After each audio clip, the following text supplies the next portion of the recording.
وما آتاكم الرسول فخذوه وما نهاكم عنه فانتهوا واتقوا الله إن الله شدید العقاب.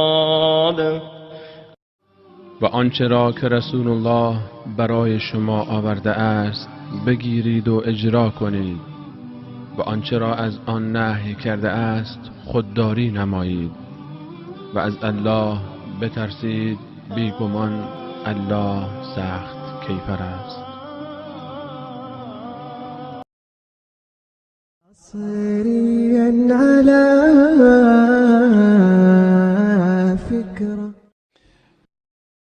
أعوذ بالله من الشيطان الرجيم. بسم الله الرحمن الرحيم. إن الحمد لله نحمده ونستعينه ونستغفره ونعوذ بالله من شرور أنفسنا وسيئات أعمالنا. من يهده الله فلا مضل له ومن يضلل فلا هادي له وأشهد أن لا إله إلا الله وحده لا شريك له وأشهد أن محمدا عبده ورسوله.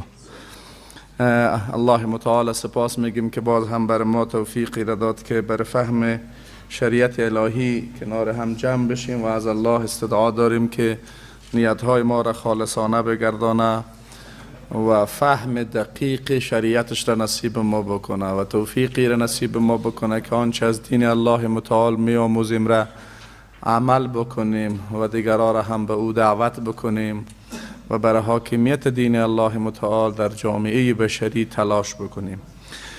بحث امروز ما شما بعد از اینکه اصول فکری نظام سیاسی اسلام را خواندیم، حالا ویژگی های نظام سیاسی اسلام را میخوانیم و اما تو که از نام یک کلمه پیدا هست، منظور از ویژگی ها خصوصیات منحصر به فرد است که این نظام داره و سایر نظام های سیاسی از این خالی است. چرا ما ویژگی های نظام سیاسی اسلام را بفهمیم؟ به دلیل از این که برتریت ویژگی نظام سیاسی اسلام در امی خصوصیاتش بهتر دانسته میشه. چرا؟ چون هدف اساسی از نظام های سیاسی رهبری بهتر جامعه هست، رهبری سالم جامعه هست. من نمی‌فهم یاد شما مانده در تعریف سیاست ما گفته بودیم اداره جامعه به گونه‌ای که مصالح دنیا و آخرت انسانها را چی بکنه؟ تأمین بکنه. البته این تعریف نظام سیاسی اسلام است. در دیگر نظام‌ها به دنبال مصالح اخروی نیستند. اونها فقط در تلاش ازی هستند که امون زندگی دنیوی انسانها را سالم اداره بکنن. البته در امی بخش هم اسلام از خود برتری‌های خاص داره و بارزترین برتریش در امی است که نظام سیاسی اسلام تنها به خاطر مصالح دنیوی انسانها قیام نکرده، بلکه در کنار مصالح دنیوی در تلاش تأمین مصالح اخروی است. و اگر ما خواسته باشیم یک مقایسه بکنیم و یک توازن ایجاد بکنیم میان مصالح دنیوی و مصالح اخروی، اسلام به صورت کلی به عنوان یک دین به مصالح اخروی بیشتر اهتمام میده و او را اولویت میده به نسبت مصالح دنیوی. معنای گپش این نیست که اینها را به اصطلاح در تقابل با هم میدانه، اما اگر ما به عنوان یک فرضیه بیایم بگیم که خب اگر جای مصلحت دنیوی در تقابل با مصلحت اخروی آمد کدام را ترجیح میده اسلام؟ قطعا مصلحت اخروی را ترجیح میده. به همون خاطر من یک مثال جزئی را اینجا برای شما ذکر میکنم. مثلا یک تجارتی که در او فایده دنیوی زیاده باشه اما او تجارت حرام باشه، نظام سیاسی اسلام او را اجازه نمیده. به عنوان مثال در شرایط امروزی در دنیا مثلا مواد مخدر بسیار یک تجارت کلان است. خب اسلام او را به خاطر چی اجازه نمیده؟ خب فایده داره، مصلحت دنیوی داره، به خاطر ضرر اخروی که داره. و این مفاهیم را از آیات قرآن هم میتونه بیاموزه، مثل که الله متعال در قرآن کریم وقتی در مورد حکم شراب سخن میگه و یسألونک عن الخمر والمیسر قل فیهما اثم کبیر و منافع للناس و اثمهما اکبر من نفعهما. از تو در مورد شراب و قمار میپرسند، بگو برشان که در این گناه کلان است اما بعضی از منافع هم داره. مرادش از منافع اینجا کدام منافع است؟ طبعا منافع مادی است اما گناهش بزرگتر است. به همین خاطر در نتیجه شریعت ما شراب و حرام چی میکنه؟ تحریم میکنه، با وجود از اینکه خودش میگه بعضی مصالح داره. دقت کردین؟ به همین خاطر ویژگی های نظام سیاسی اسلام مرادش شناخت خصوصیاتی است که در سایر نظام‌های سیاسی وجود نداره. ویژگی یعنی خصوصیت منحصر به فرد. خب اولین ویژگی نظام سیاسی اسلام و همه نظام‌های دیگه که اسلام در خود داره ویژگی ربانی بودن هست. مراد از ربانی بودن به معنای چیست؟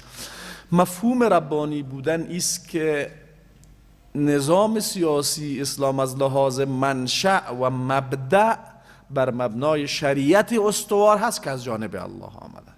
دقت کردین؟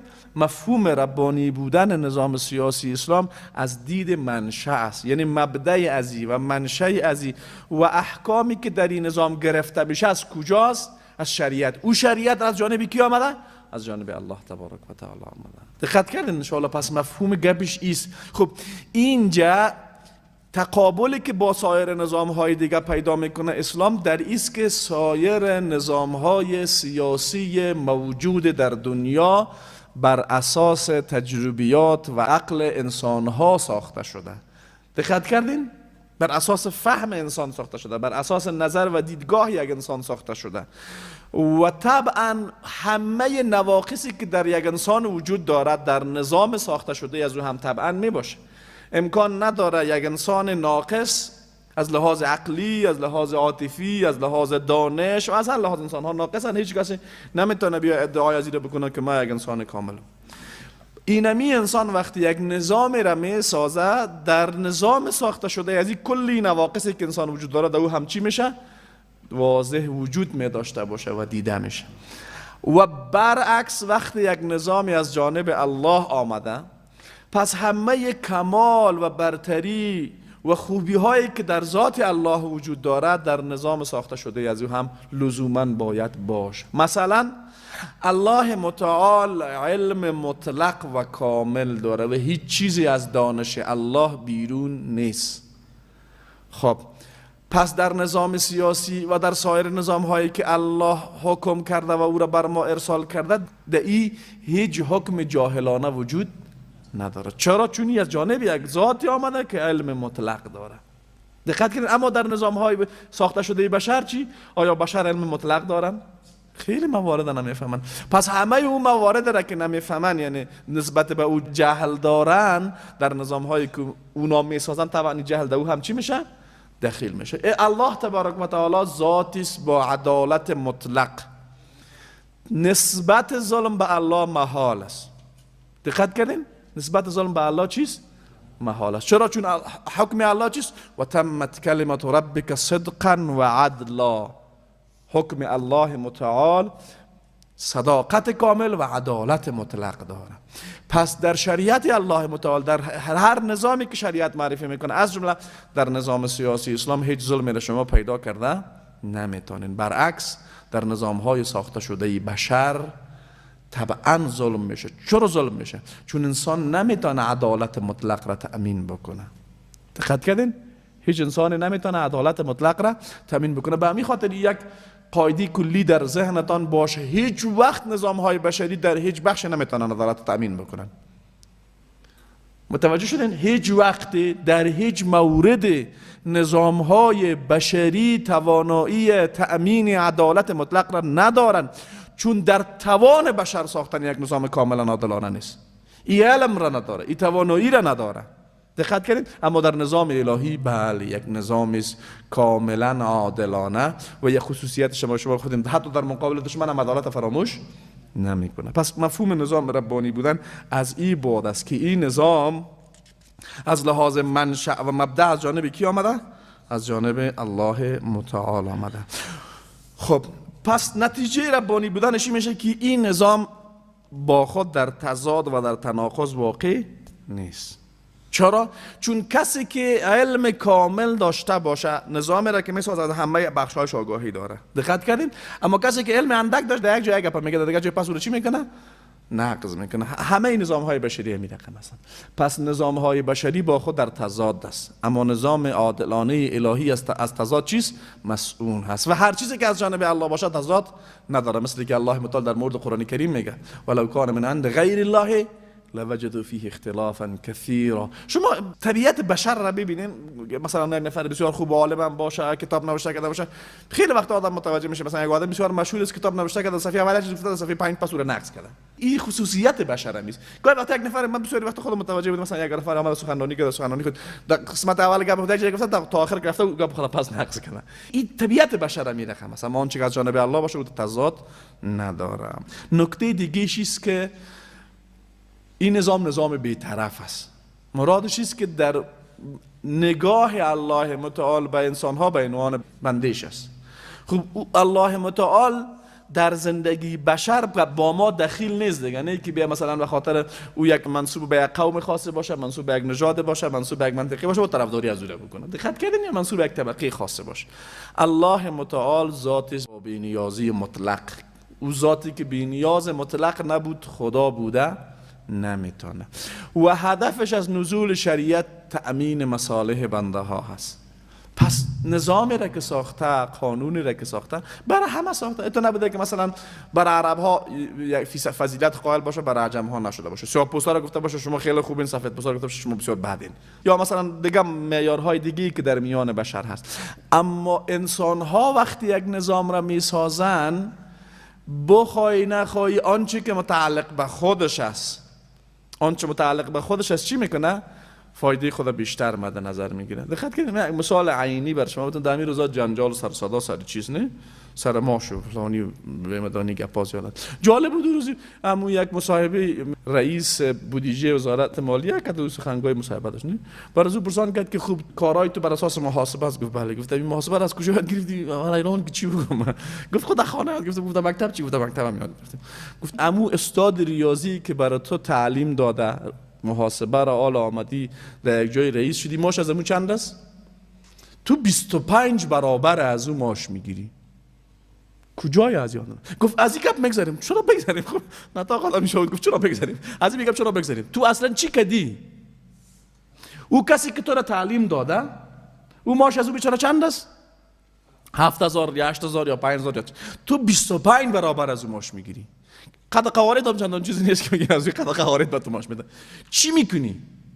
میگم بیا از این میگم بگذاریم. چرا از این میگم بگذاریم؟ ببینید خیلی واضح فهمیده میشه نه؟ چرا؟ چون خب طبعا میگن که خب من دیگه من خود رئیس هستم. خب تو رئیس باشی برای این جامعه خدمت میکنی نمیکنی. اگر یک چیزی شدی که در حال یک چیز نیست، کل از اینا تو زن. خب فرض بکنیم اگر یک چیز شده باشی، تربیت معلم هستی. اما معلم بیچاره غذا کار نداره، لباس کار نداره، مریضی نداره، او کرای خانه کار نداره. این دوزای کلان که هر کدامشون خدا میفهمه که در 15 تا اولی داشته باشه، نه این نمیفهمه 1 میلیون کرای خانه فلانی خان. عجب، این مگر از آسمان افتیده؟ دقت کردین چرا امینا خودشون میسازن؟ نه اختیار به دست کیست؟ بودیشه به دست خودم است. خب من اگه مثلا ممکن من به خود 1-2 لک ماشه تعیین میکنم. این طبیعت بشر است. دقت کردین؟ این طبیعت بشر است. حقیقتا اگر انسان واقعا کم درک داشته باشه میره میفهمه. نه گاهی وقتا اعضای پارلمان مقال میکنن که معاشای ما کم است، خرج دسترخوان ما کم است، بادیگاردای ما. خب شما چی کار کردین به این جامعه که اینقدر به اصطلاح تقاضایتان بلند است؟ کار اصلی خامو طبقی پایین جامعه میکنن. همین وزیر درجه به غیر از امضا کدام کار میکنه، کار از این خام مرکب اشاره میکنم، همون مدیر میکنه. این نگاه انسان ها هست. دقت کنین طبیعت بشر محمد بینم از شما مگر در یک جای باشه میتون میکنین. این خصوصیات نفس بشر است و بشر نمیتونه از این خصوصیات نفسانی خود کاملا نجات بده. فقط پیامبر است که معصوم است. به همین خاطر اون نظامی که از جانب الله میآید که عدالت مطلق داره و توسط یک پیامبر معصوم اجرا میشه، عدالت میتونه بکنه. دقت کردین؟ به همین خاطر حتی در مواردی که نظر خود پیامبر در جاهای مطرح میشه قابل چیز خطا میشه از پیامبر. دقت کردین؟ این بحث اسمت پیامبران یک بحث کلان است. نمونهش میگم گاهی وقتا پیامبر میخواد در یک جای بر اساس نگاه خود قضاوت بکنه، خطا شده است پیشش. گرچه خطای پیامبر قصدی نبوده، اما یکی از حکمت‌های کلان خطاهای پیامبرانه که قرآن نقل میکنه امیس که بشر توان نجات دادن خود را از خطا نداره ولو پیامبر باشه. پس نیاز چیست؟ نیاز به یک نظام عادلانه است که از جانب او ذاتی بیاید که تصور ظلم از جانب از او محال است. دقت کردین؟ پس این نظام چیست؟ بی‌طرف. به این نظام احترام و اعتماد بیشتر می باشه به نسبت نظام های ساخته شده بشر. دقت کردین؟ چرا؟ خصوصا زمانی که ایمان به این مرجع وجود داشته باشه. مثلا شما بیاین یک نظام سیاسی جور بکنید، ما میگیم این بخپلو چیزی که نظام جور کرده ما هیچ گپش قبول نمیکنیم. خب حالا کسی نیست بیاین بین مفتی چی بکنه؟ حل فصل بکنه. دقت کردین مثلا فلانی خان ولو نامش هم کلان بانن، فلانی نفر بسیار پروفسور کلان است و نفهم فلان شده فلان شده. خب من گپش قبول نمیکنم به خاطر میفهم مثل ما یک انسان است. باز خصوصا زمانی که ما بسیار واضح خطاهای از او چی میکنم؟ میتونم تفکیک بکنم اینی خطاش اینی خطاش. چی چیز من از لحاظ باطنی قناعت بده که نه بیا میره قبول کن. دقت کردیم؟ اما در مورد نظامی که از جانب الله متعال می آید یک اعتماد درونی مطلق و یک احترام درونی در نفس انسان ایجاد میکنه که این اعتماد و احترام درونی ما را وادار برای رعایت احکامش میکنه. دقت کردید؟ من به عنوان مثال برای شما یک نمونهش ذکر میکنم. خیلی از انسان ها میفهمند که مثلا ما قانون را به خاطر مصلحت جامعه وضع باید بکنیم و آن چیزی که مصلحت جامعه را تأمین میکنه باید رعایت شود. انسان های عادی و عاقل بسیار در حالت نورمال پرسانش میکنین که قانون باید در جامعه باشه، میگه بله باشه. خب این قانون باید مصلحت جامعه تأمین میکنه، بله تأمین میکنه. اما یک قانونی که خودش قبول داره که او را مصلحت جامعه را تأمین میکنه در زمینه عملی چون اعتماد کامل و احترام کاملی سود رعایت نمیکنه. به عنوان مثال شما برین از هر انسان به عنوان انسان، چه کافر باشه چه مسلمان، پرسان بکنین که همین شراب چیز خوب است؟ میگن نه.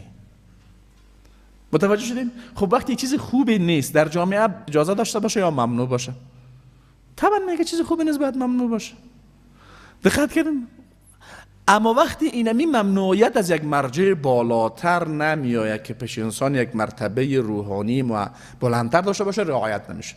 نمیفهم در حواسط قرن 19 فکر میکنم بود که در امریکا شراب ممنوع کردن. اول با وجود از اینکه هر کس میفهمه بدی شرابه نه، خب هر کس میفهمه بازم به خاطر از اینکه خوب مردم خود قناعت داده باشن که این چیزی را که ما ممنوع میکنیم اینه ضرر داره. نمیفهمم صدها جلد کتاب در موردش چاپ شد و مجلات چاپ شد و فیلم ها جور کردن و سریال ها جور کردن و رفتم تئاتر بازی کردن، از همه وسایل ممکن استفاده کردن تا اضرار شراب بر جامعه بفهمانن تا جامعه او رو چی بکنن؟ رعایت بکنن. دقت کردین؟ بعد شراب ممنوع شد. شراب ممنوع شد، هر کس که در شراب گیری اومد بندی میشد و اموالش مصادره میشد. 3 سال بعد هر چی کردن پس دوباره مجبور شدن میگن همین جمعی به قانونی باشه دیگه. نتونستن عملا چی بکنن؟ در مقابل از این عملی بکنن. خود مردم. چرا؟ چون مرجعی که را ممنوع کرده بود پیش مردم کدام نوع اعتبار معنوی بلندتره؟ بار رقصش است. یک چیزی گفته بعد گفتم خودم چرسی ها شرابی چی میگن نشهش اومده، میال نشهش اومده میزنم. خب حالا می خیلی گپ نشهش اومده دقیقه گپ نمیشه. اما شما عین قضیه را ببینید در مورد اسلام. عرب ها قبل از اسلام هم به شراب بسیار از شرابی های امروزی که بسیار عادت بیشتر داشتن. مثلا چای ما شما شراب میخورن. اول شریعت الهی به خاطر تحریم قطعی از او حالت روحی و روانی انسان ها را مراعات کرد. یک دفعه این آمد گفته باشه شراب بند. مثل عایشه رضی الله عنها میگه اگه شراب در اول پیامبر میگه شراب من، مردم میگه برو بیادر چی لکای میدارن جلوگیری بکنی. زمینه سازی کرد تا در یک مرحله آمد یک چیز گفت بالاخره تا مرحله نهایی وقتی گفت که انما الخمر والمیسر والانصاب والازلام رجس من عمل الشیطان فاجتنبوه، بدون از اینکه پیامبر کسی را به اسلام پلیس تعیین کرده باشه و نفهم محکمه کرده باشه و اموال مردم مصادره بکنه و زندانی بکنه و خلپ و خراب بندازه، خود مردم او در خانهشان کوزایکای شراب هم تو پر بود داخل کوچه‌های مدینه انداختن. سیره نویسا میگه کوچه‌های مدینه شراب پر شده بود. حتی اون نفری که دهین خوردن شراب بود وقتی برش حکم رسید امو قسمتی که دهنش بود امو را هم خورد نداد، امو را هم بیرون انداخت. چی چیزی باعث شد که اون نفر مال شما یک لاف کلان ما میسنیم ما مردم های قرن 21 خیلی دیگه از مردم های سابقه کده میفهمیم فلانش، اما مردم های 15 قرن قبل از مرز ما چرا همه قدر صالح شده بودن که اینمی حکم را که به ضرر خود جامعه بود بسیار براحتی چی کردن؟ بسیار براحتی قبول کردن. بدون از اینکه پیامبر مثلا نمیبینین شما پیامبر آمده باشه اموال مردم مصادره کرده باشه، پلیس ها رو روان کرده باشه، حالا فلانی چرا بری ببینین که چند تا ده میشه تو کنیم. دقت کردین چرا؟ به دلیل از اینکه مرجعی که حکم را داد او مرجع مقدس و مورد احترام و مورد تعظیم بود. در مورد گپ ازو دیگه کس گپ نمیزنه. دقت کردین؟ این اگه احترام بود و میال مثلا با شما مثلا من اگه به شما بگم که این نماز خیلی فایده داره دیگه، یک فایده داره بیاین این نماز بخونین. چند تا نماز خود بخونین بر اساس گپ من؟ یکی تا نماز خود بخونین نه؟ ولو 1000 بار برش متوسط. اما وقتی از جانب الله میآید و شما به اون مرجع یک احترام ایمانی قائل هستین، خود به خود رو چی میکنین؟ رعایت میکنین. در حالت اولی ولو به گپ ما قناعت هم بکنین ممکن عملیش نکنین، اما در مورد وقتی مرجع از حکم از جانب الله میاد ولو قدر قناعت کامل هم نداشته باشین، به خاطر اینکه از جانب آمده چی میکنین؟ رعایتش میکنین. دقت کردین؟ این یک ویژگی بسیار مهم است در زمینه‌های عملی. به خاطر چی خب؟ خیلی از مردم تصورشان است که رهبری و اداره جامعه حتما با فشار نظامی و با زور و قوت پلیسی میشه. این برداشت غلط است. شما در هیچ گوشه دنیا نمیتونین شاهد ساختن یک اداره کاملا خوب باشین و یک جامعه کاملا خوب باشین با قدرت نظامی. شما ببینین امیال در امریکا، در خیلی از ایالت‌های امریکا مردم قانوناً باید سلاح داشته باشن. مثلا که ما شما در اینجا خوراک فروشی میریم، اونجا سلاح فروشی میریم، سلاح خوب خطرناک هم سلاح را میخری کتش میگردی. چرا؟ به دلیل از اینکه نمیتونن نظام که هر نفر یک تا عسکر باشه. خودی او عسکر باشه تو سرش اعتماد شد. متوجه شدید؟ مثلا که یک بار یک از علما توضیح میداد، نفهم چند وقت قبل بود، در معمولا مثلا بانک ها و جاهایی که پیسه و چیزای زیاده در اونها هست، یک سیستم های امنیتی بسیار اونطور قوی ایجاد میکنه، کامera هایی که در هیچ حالت برق از اونها باید خراب نشه. دقت کردین؟ یک بار در ایتالیا بود غالبا، کدام مشکل پیش آمد، اون کامera های امنیتی کاملا چی شد؟ خراب شد از بانک ها. اولین کسی که اقدام به دزدی کرد پلیس ها بودن. همون پلیس هایی که سوانگ خود سالش کس دیگر نمانه، خبر شد که کس نمیفهمه کی دزدی کرد. اولین نفر خودشون رفتن دزدی کردن. دقت کردین؟ حالا مثلا اول خود امکان نداره که شما در پلی یک نفر یک تا پلیس داشته باشین که هر طرفی امنیتش رو تامین کنه، در هر کجا و پس کجا که رفتی باید تامین بکنه. دوم اگر امی هم باشه خودی پلیس باز که تامین بکنه. متوجه شدید؟ امریکا خیلی مشهور است در بعضی جاهاش که امنیت تامین است، به خاطر $100 هم نفر میکشه. به خاطر $100 هم نفر چی میکنه؟ میکشه. چرا این حالت است؟ و آیا یک نظام میتونه موفق باشه همین رقم؟ چون پلیس از اونها هم خیلی پلیس پیش رفته از در هر جای هم اصلا برای مردم به حد نظام‌های بیرونی در امور شخصی مردم دخالت کرده که هیچ حریم خصوصی باقی نمانده برای یک کسی. گپی را که میگی میشنوه پیام میرم که روان میکنه هیچ حریم خصوصی نمانده، با وجود از اون هم نمیتونن امنیت تامین بکنن. دقت کردین؟ به خاطر چی؟ به خاطر اینکه یک مورد بسیار واضحی که بر انسان ها نیاز است او ایست که انسان ها باید با انگیزه های درونی خودشان تربیت سالم شوند. ما در درس‌های پاسخ به شبهات اسلام سیدزان نمیفهم دوستا او را دیده باشن، یعنی این نکته را تفصیلی تر بحث کردیم، حالا مختصرش هم میگم.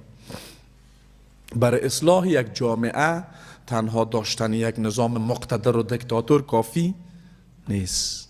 از هر چیز دیگه که در مهمتر یک تربیت ایمانی در جامعه نیاز است و این تربیت ایمانی بر اساس انگیزه های ایمانی ممکن هست، نه غیر از او. دقت کردین؟ پس یک ویژگی دیگیش امیست که احترام بیشتری به این میشه. و نکته کلان دیگیش است که انسان ها با تسلیم شدن در مقابل نظام الهی از بردگی همانند خود نجات پیدا میکنن، چون یکی از معنای عبودیت و بندگی تسلیم شدن مطلق به حکم یک مرجع هست، چه این مرجع یک انسان باشه، چه یک نظام باشه، چه یک سیستم باشه، چه یک فلسفه باشه. وقتی انسان به یک مرجع کاملا تسلیم شد، مثل که تعریف اسلام با شما گفتیم، نه یکی از معانی عبودیت اطاعت چی بود؟ اطاعت مطلق بود. پس تسلیم شدن به بندگی الله و قبولی نظام الهی انسان را از نظامهای بشری نجات میده و به تعبیر امو صحابی رسول الله صلی الله علیه و سلم که در مقابل امپراتوری فارس که میره بر از او میگه الله ما را برانگیختانده تا بنده ها را از بندگی بنده به بندگی الله بکشانیم. دقت کردین؟ توجه مثلا من بیام بگم که خب من حکم الله را قبول نمیکنم، برم بدن یک فلسفه دیگه، مثلا برم نظام مارکس را قبول بکنم. خب از بندگی الله خدا کشیدم، در بندگی کی خدا انداختم؟ مارکس. همین مارکس پخپلای گنج گل ارزش داره که باید برای بادار ما باشه؟ یک دیوانه کلاخلا میبوده تو که گفت طرف پشت کار خود. یا کسان دیگه مثل از این. پس تسلیم شدن به نظام ربانی انسان را از بندگی بنده چی میکنه؟ نجات میده. دقت کنید و این یکی از نتایج ربانی بودن این نظام هست. نکته دومش، یک نکته دیگر را هم یاد بکنم باز میرم در سر ویژگی دومش. این نظام از لحاظ اهدافش هم اهداف ربانی است، یعنی هم برنامه ربانی است و هم هدف ربانی است. برنامه چیست؟ داشتن یک نظام عادلانه الهی در دنیا. هدفش هم ربانی است که هم دنیا را تأمین میخواد بکنه، هم چی را؟ مصالح دنیا را هم مصالح آخرت. در حالی که سایر نظام‌های سیاسی بشری اصلاً ده هیچ جای بر آخرت انسان‌ها یک حکم هم ندارن. دقت کردید؟ در حالی که در نظام الهی اهداف اخروی هم مد نظر گرفته میشه. نکته دیگه و ویژگی دوم از ویژگی های نظام سیاسی اسلام، نظام فرازمانی و جهان شمول. معنای فرازمانی و جهان شمول بودنش است که محدودیت زمانی و مکانی نداره، بر یک منطقه خاصی نیست و در یک زمان خاص تعلق نداره، در حالی که خیلی از نظام‌های بشری همین رقم هستن. دقت کنید مثلا امریکایی‌ها وقتی خواسته باشن نظام جور بکنن، نظامی را که میخواین جور بکنن بر اساس شرایط اجتماعی جامعه ما جور میکنن یا بر اساس شرایط اجتماعی جامعه خود؟ طبعا بر اساس شرایط اجتماعی جامعه خود. و اگر ما خواسته باشیم اون نظامی را که مثلا امریکایی‌ها بر اساس شرایط اجتماعی جامعه خود جور کردن بیارین در افغانستان تطبیق بدیم، خیلی خندی میشه. این کاری که فعلا روا است. نه مثلا در افغانستان غربی ها با توپ و تانگ و طیاره بی 52 F-16 آوردن چیزا را به زور سر ما میچسبانن. دموکراسی خیلی عالی. این دموکراسی با مردم از لحاظ فکری با مردم این منطقه چیز جور نیست. از لحاظ امکانات و شرایطی که امو به اصطلاح بر تطبیق نیاز داره جامعه او را نداره. امون نوع فکر و نگاهی که باید مردم و جامعه داشته باشن مردم نداره. ما شما دیدیم که از چی جور شده نه؟ از این انتخابات افغانستان که یک انتخابات خیلی خند شما تاریخ دیدی؟ چرا؟ چون جور نیست دیگه نه؟ مثل یک لباسی است برای یک آدم چی؟ 5 ساله که شما به زور میخواین در جان آدم 50 ساله داخل کنید. هر چی که زورک بزنید آخر پاره میشه. برای از جور اما تو شده دموکراسی افغانستان پاره شده. حالا باید خود کلیک دیگه خود بزنن. دیده نه؟ امونه که کلش شعار دموکراسی میتونه پاز کلیک. چرا؟ به خاطر این لباس برای جامعه جور نیست. دقت کردین؟ برای جامعه هر چی که کشف بکنید پاره میشه، خدا جان نفر جور نمیآید. اما نظام الهی از جانب الله هست. الله شرایط همه انسان ها را در هر جای و در هر منطقه میفهمه و این نظام برای همه نازل کرده و قواعدی هم به گونه ترتیب شده که در هر جامعه تطبیق پیدا میکنه. دقت کردین؟ شاید یک نفر به اعتراض بکنه بگه کجا تطبیق پیدا میکنه؟ شما که نظام ساختین چی کردین که حالا سر ما دموکراسی خیلی انتقاد میکنین؟ این چی پاسخ بدیم؟ پاسخش است که حقیقتا یک بخشی از ما به عنوان نظام الهی را نآوردیم. نظامی را آوردیم که خوش خود ما می آمد. نبی جامعه افغانستان نه؟ نمونه شما داره. دوره شاهی هم لاف میزد که یک شاه میگفت سایه خدا در زمین است خلاص. جمهوریت داوود خان که آمد از او که خیلی خند بود. یه حدی اقل کمان ساخت بود که نام نظام خود اسلامی نمیدن. گرچه در شعار میگفتن که ما مسلمان هستیم. نمیفهم یک گزی میره برای کمان نظام ببره کارمند کنم دیوانه ازم تو بسیار محکم که میزنه میگه از این صدر اسلام یکی موافقین بوده یکی منافقین بوده. مجاهدین نمیخوام منافقین معرفی میکنن. دقت کردین یعنی باز دقیقاً دیگه جواب میگفتن نه بیادر ما مردمای دموکرات هستیم اسلام کار ما نمیاد. اینا خوی بدنام نکردن. مجاهدین آمدن چی؟ نظامی که مجاهدین آورد نظام اسلامی بود. از خود صدرات باش پرسان بگیرید میگه تو چی آوردی؟ دقت کردین چی گده بدی بود نه؟ خب یا مثلا ملا صاحبای ما شما آمدن اونو چی کردن؟ اونا خرابیایی کردن که اصلا نمیتونن خرابیایشون رو چی بکنه؟ پیوند بکنه. این نظام محمد خواهد یک سلاطه بی‌مزه جور بکنه، دموکراسی رو هم شعار داد، اسلام هم شعار داد، گفت شرق هم خود راضی باشه، غرب هم راضی باشه، خدا هم راضی باشه، اوباما و بوش هم راضی باشه. دقت کردین؟ پس اگر کسی خواسته باشه جامعه را اداره بکنه، ادعایی را که میکنه را به حقیقت مبدل بکنه. متوجه شدین؟ در دورانی که درس میخوانیم در پانتون بودیم، یک بچگک بود از امی روتای خودم تو شخ مانده بود، کتا کتا چاپ دورش میداد، میگفت کمونیست اصلی من هستم. باز برش میگه بچه همین تو کجای تو کمونیست؟ یعنی روتای مثلا کمونیست هستم. خب باز میگفتیم کمونیست شما چی کردین؟ نه مثلا ببرک آمد فلان کار کرد. میگه وا کمونیسم من نفهمیده بود. رهبرای کمونیست میگه کمونیسم نه. یگان خاله این پانتون میبینی چه زوسته تا بالا میگه کتم طرف نمیشه مثلا. باز اون وقت چون بچه‌ها در این حد نبودن که از اون مناقشه بکنن، خب یک دفعه بچه‌ها اومدن من گفت تو بیا که از یک ما مثلا جنجالی‌ها بودیم.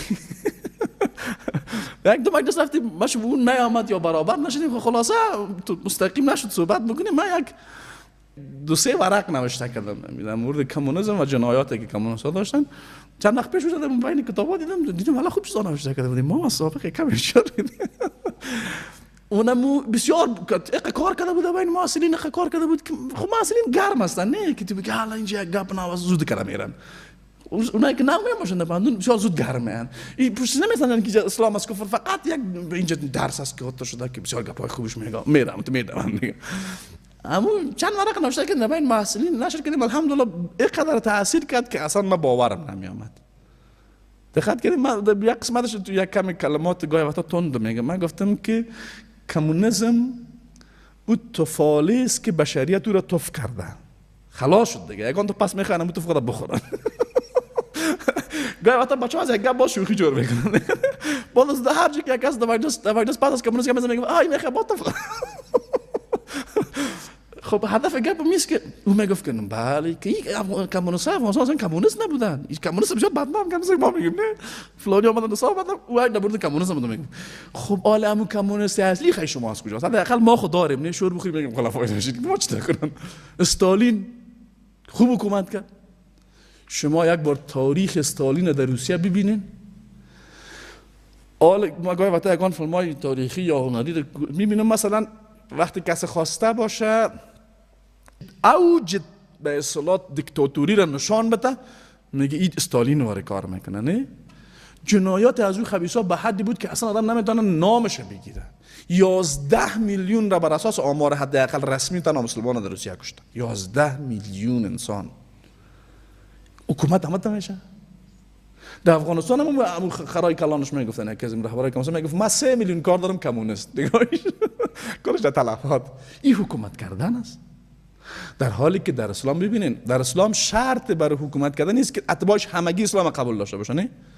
در اسلام بر هر غیر مسلمان اجازه حیات را میده.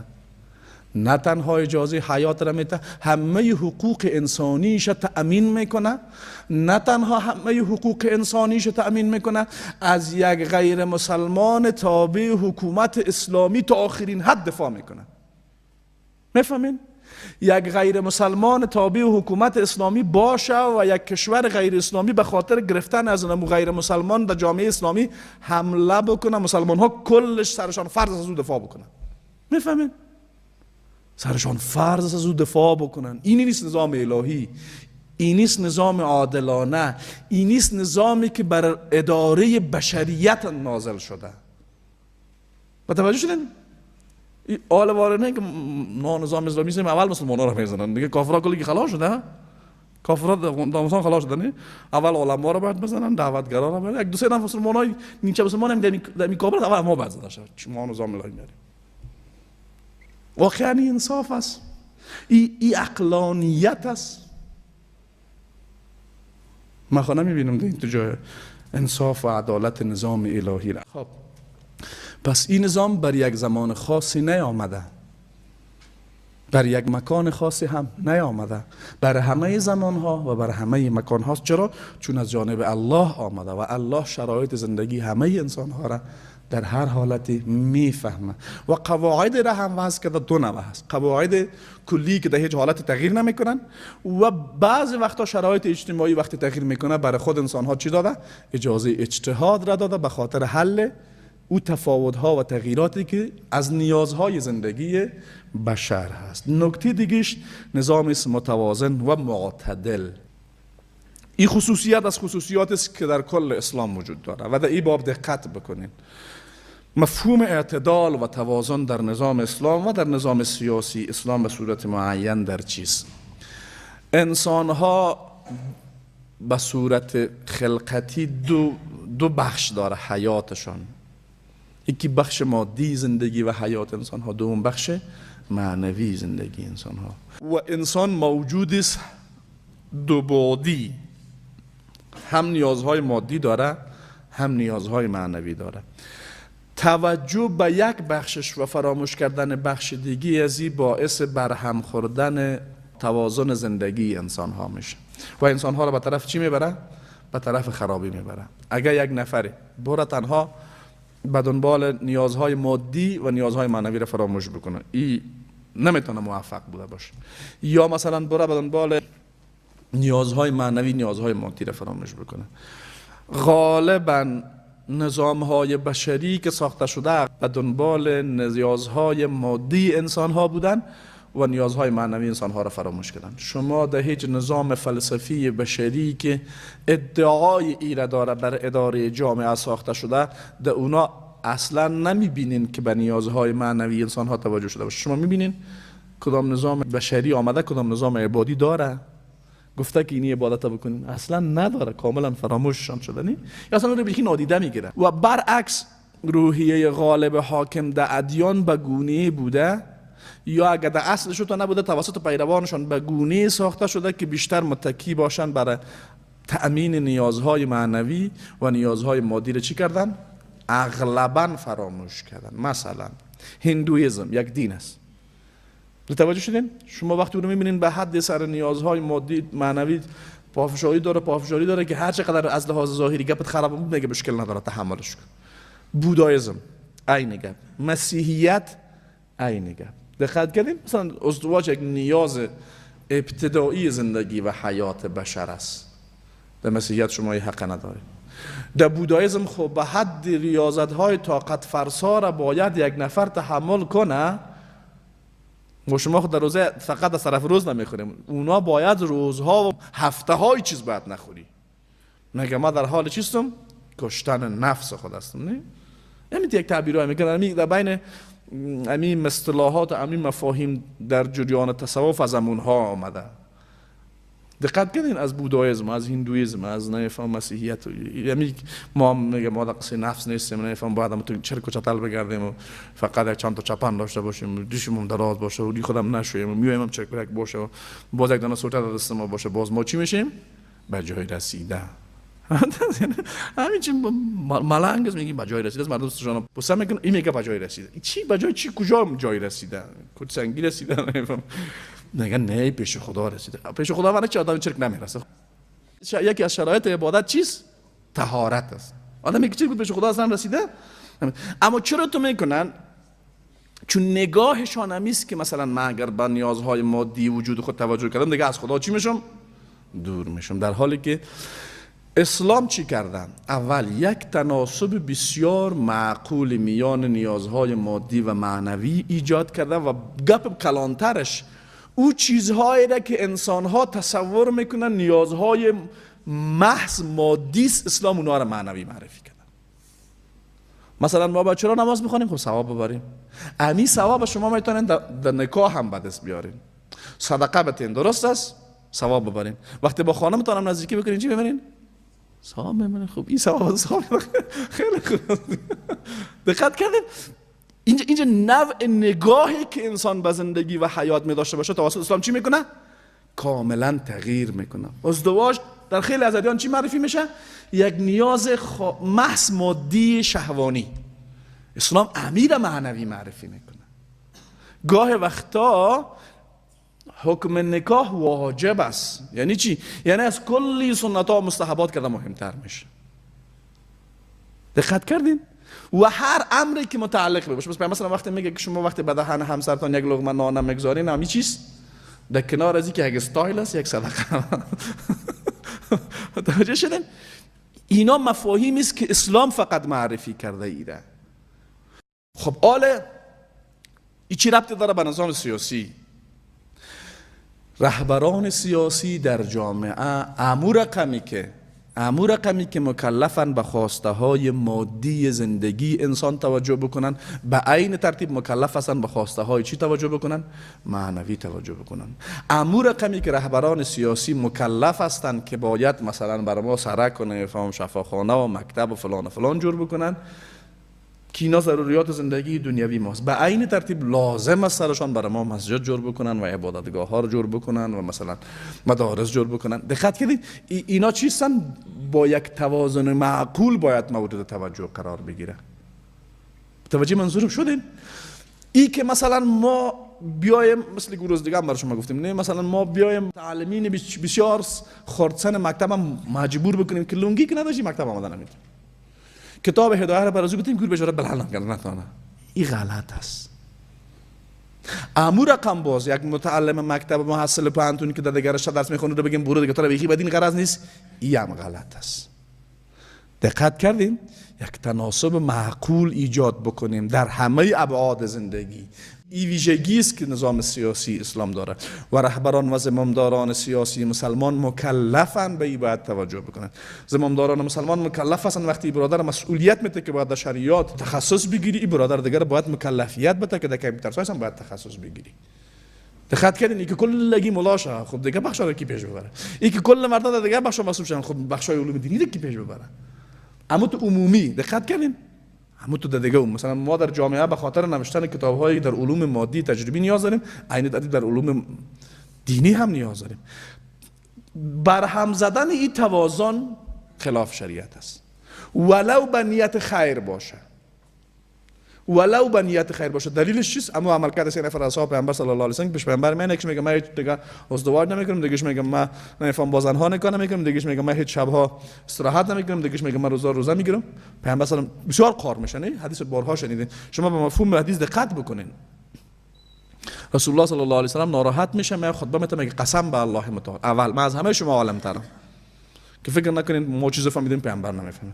دوم قسم به الله متعال من از همه شما متقی تر هم هستم، که فکر بکنید پیامبر اگر میفهمم انگیزه عملی بر رعایت نداره. نه، با وجود از این چی میکنم؟ قسمتی از شب نماز میخونم، قسمتی از روز استراحت میکنم، بعضی از روزها روزه میگیرم و بعضی روزها افطار میکنم و با زنها هم ازدواج میکنم. بعد در اخیر یک تهدید میکنه، فمن رغب عن سنتی فلیس منی. کسی که این طریقه را نقض بکنه از امت من نیست. چرا اونا نگفته بودن که گفته باشه من میرم قتل میکنم، پیامبر گفته باشه از امت من گفته؟ کدومش گفته من میرم زنا میکنم، پیامبر گفته باشه؟ چی گفته؟ او گفته من زیاد نماز میخونم. خب ظاهرا دیگه پیامبر میگه آفرین خیلی خوب میکنی، بیخی کمرت بشکنن. پیامبر چی میگه؟ میگه از امت من نیستی. دیگهش میگه من میرم روزه میگیرم. میگه بیا که بیخی دیگه راه رفتن نتونی. نه. چرا؟ چون اسلام یک دین است واقعا معتدل و متوازن و توازن بسیار معقولی بین نیازهای مادی و معنوی انسان ایجاد میکنه. و رهبری جامعه اسلامی که ادعای داشتن نظام اسلامی را داره لزوما این ویژگی را باید چی کنه؟ رعایت بکنه در رهبری جامعه. نکته دیگهش این نظام است بر اساس همکاری اجتماعی بنا شده. ما بیشتر هم گفتم زمان یک نظام درست داره میشه که کل کار نظام نکنه، بلکه مردم خود تربیت بکنه که به هم دیگه باید چی بکنن؟ همکاری داشته باشن. این مثل دندانه های زنجیر با هم گره خورده باشن و همدیگه را مستحکم بکنن. احادیث و آیات در این باب زیاد است. به همین خاطر اسلام همکاری اجتماعی در میان افراد جامعه را از فرایض میدانه، هم در باب مادی و هم در باب چی؟ معنوی. زکات یک فریضه الهی است. در باب چی؟ در باب اقتصادی، یعنی در امور مادی که مردمای توانمند جامعه سرشان فرض است باید ناتوانها را در عرصه اقتصادی چی بکنن؟ کمک بکنن. اضافه از صدقات و انفاق و چیزهای زیادی که در آیات و احادیث آمده. دقت کنید به عین ترتیب امر به معروف و نهی از منکر یک فریضه هست از فرایض بسیار بارز. این چیست؟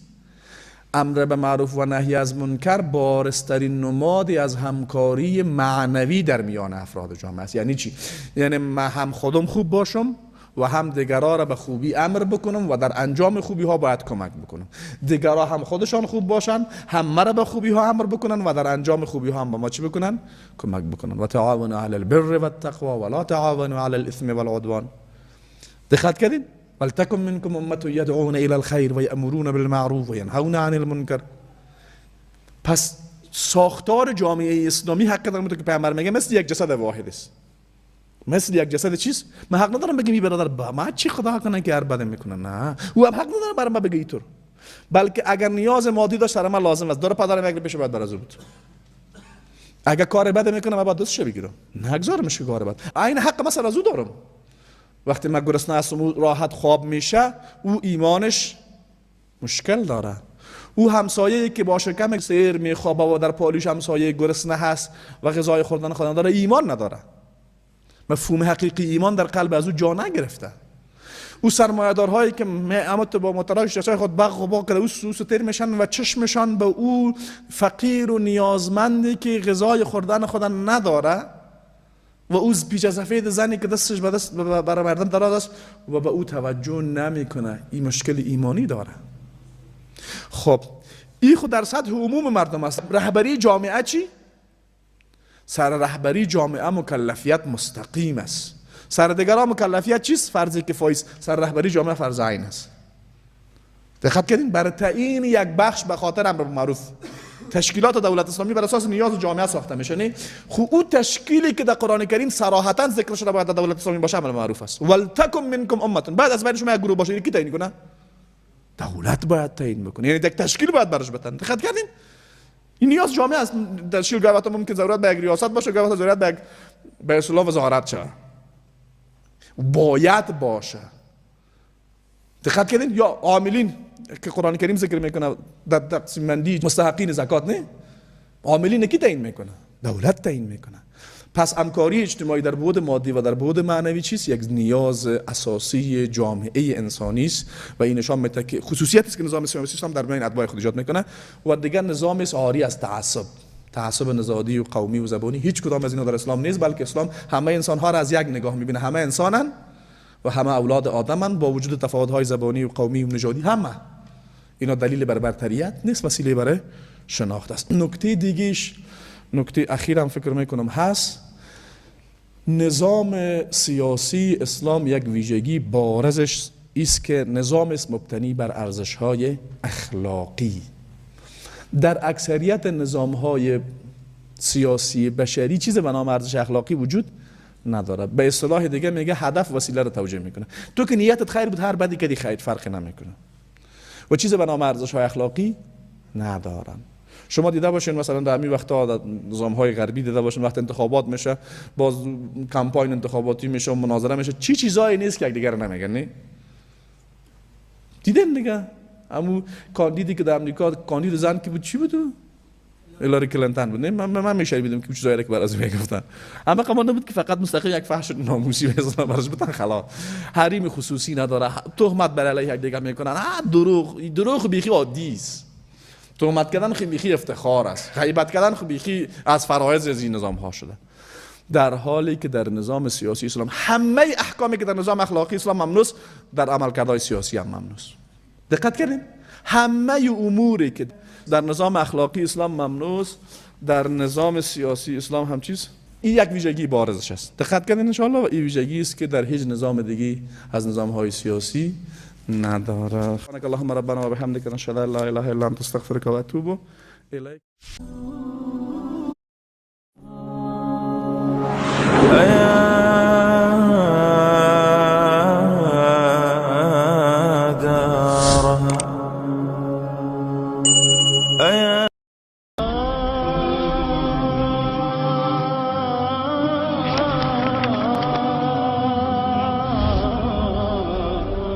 وما آتاكم الرسول فخذوه وما نهاكم عنه فانتهوا واتقوا الله إن الله شديد العقاب. و آنچه را که رسول الله برای شما آورده است بگیرید و اجرا کنید و آنچه را از آن نهی کرده است خودداری نمایید و از الله بترسید، بیگمان الله سخت کیفر است.